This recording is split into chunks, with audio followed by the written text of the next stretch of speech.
starting to be a little bit more prescriptive with the recovery, knowing again on an individual basis. We have the quantitative external load data, we have qualitative info from the coaches, from Sean with respect to weight room performance and knowing what guys are sore here and have mobility here but don't here, things like that. So then that we can start to triage players and identify who needs to definitely be engaging in recovery. What sorts of things do we need to think about in terms of, like which modality makes the most sense to be doing now. It's the same train of thought as Coach Taylor mentioned earlier. We're really just seeking freshness, which is certainly a relative term when you're in season, but trying to quantitatively and qualitatively rank your player freshness is what we're getting after. So really it's and Josh said the same thing. It's a mix of identifying the modalities that we felt like the athletes are the most engaged with, but also, finding that other side of the spectrum where we feel like these other modalities might be more beneficial, given whatever the issue is that we're kind of addressing at that time. So now revisiting the process itself. So we took last season and now we've got this season, and we wanted to figure out, with the thought in mind that we wanted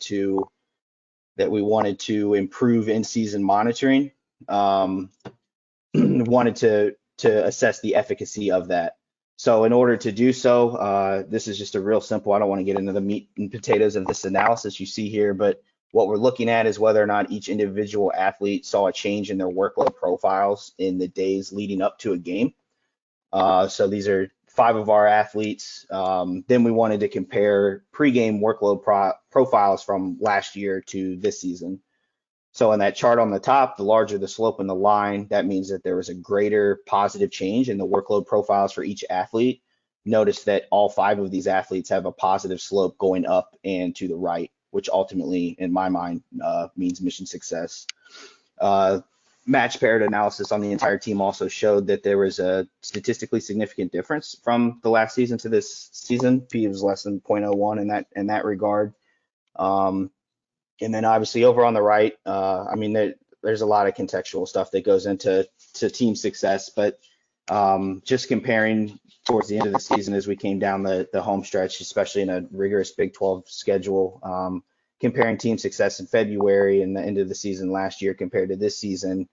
And then even when you're looking at the Connexon data, just comparing, just looking at the month of February alone, if you look at our players' average and max speeds and their jump heights that are being tracked during practices and games, we were actually significantly higher this season than we were last season as well. So going forward, start to think about some other analysis with other markers of workload, look at the effects of travel on the player profiles, and start to put together our individual player summaries for the players themselves and the coaches. So the last thing I want to say is, one thing that I think is super unique to what we do at WVU basketball and through collaboration with our lab at the WVU R&I is a lot of what we do, a lot of what I just spoke about, a lot of what Josh spoke about earlier gets translated directly to the Department of Defense in some way, shape, or form.